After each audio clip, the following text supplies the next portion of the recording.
Indian Constitution, which came into force on 26th January 1950, has set up a democratic form of government in which free public opinion is the main source of law.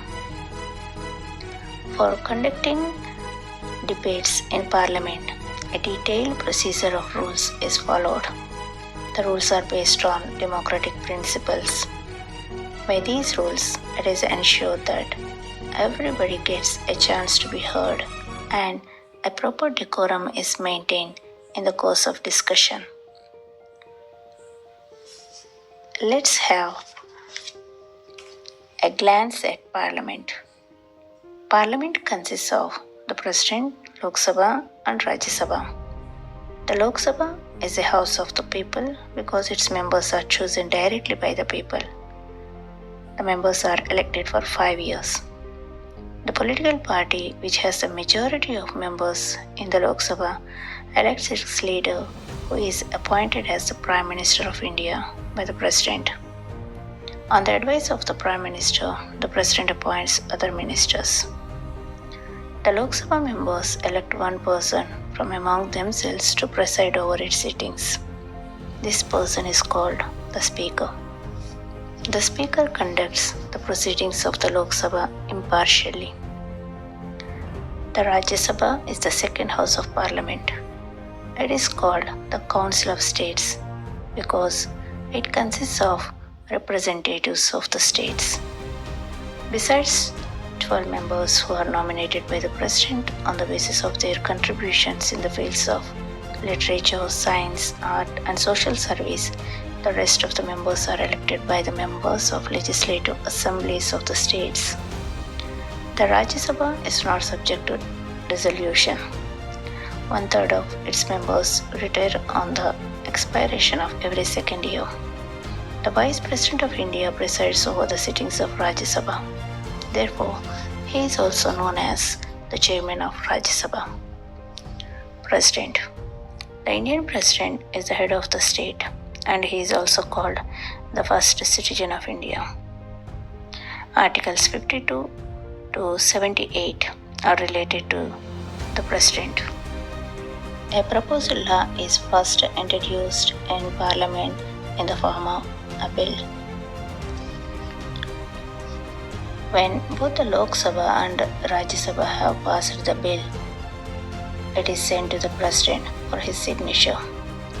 After the President gives his assent by affixing his signature thereon, the bill is then called an act and has the force of law. There are two types of bills, money bills and bills other than money bills.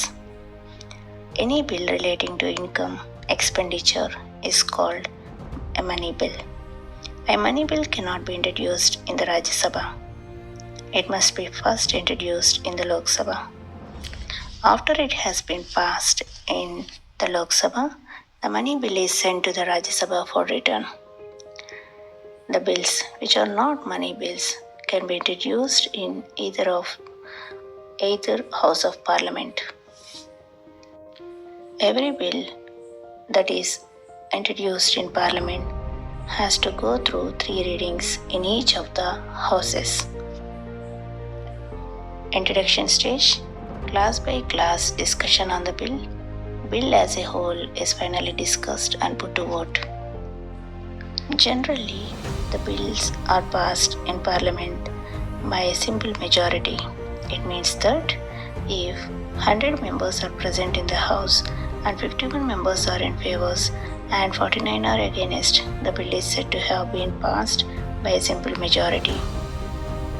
To amend of the parts of the Indian Constitution, some of the parts of the Indian Constitution, special majority is necessary. For amendments of certain articles of the Constitution, a 2/3 majority of the members present and voting in the Parliament is required. Functions of the Parliament. Parliament exercises control over the government. It makes laws. Members of Parliament express their views on public issues. Members ask questions to seek information. Parliament elects the Vice President and participates in the presidential elections. Parliamentary privileges. Every member of parliament has the privilege of freedom of the speech. No member is liable to any action in any court for saying anything in the house. No member of parliament can be arrested under civil cases during the session of the house. There is a collective right of the house to make rules to regulate its procedure and conduct of business. The members of parliament receive a monthly salary and daily allowance for attending the sessions of parliament. They also get other benefits such as railway pass, telephone, and housing facilities.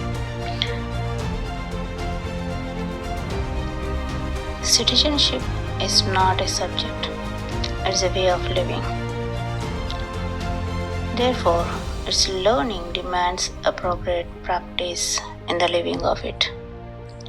The Youth Parliament is one such activity in which can impart some real citizenship education. Holding of mock sessions of parliament in schools and colleges in the country is quite an old practice. The mock sessions are not held according to the laid down rules. On many occasions, it turns out to be a fancy dress show. The tradition of holding mock sessions has to be taken advantage of, and at the same time there is a need to eliminate the deficiencies of mock parliament and give it a more educative content. From this point of view, a scheme of youth parliament has been launched. The main aim of this youth parliament is to develop in students the quality of leadership and to make students consider public issues and form their opinion on them. The first youth parliament competition was held in 1966-67. Since then, every year competitions are held and various prizes are awarded to schools of Delhi. In 1978, the Youth Parliament scheme was extended to selected Kendriya Vidyalayas situated in and around Delhi. However, in 1982-83, a separate scheme of Youth Parliament competition was introduced for the Kendriya Vidyalayas, and competitions under the scheme have regularly been held every year among the Kendriya Vidyalayas situated in Delhi and its adjoining states. To commemorate 40 years of India's independence and Pandit Jawaharlal Nehru's birth centenary, the scheme was launched at the national level, in which Kendriya Vidyalayas from all parts of the country participated. The scheme has been adopted by a number of states and union territories.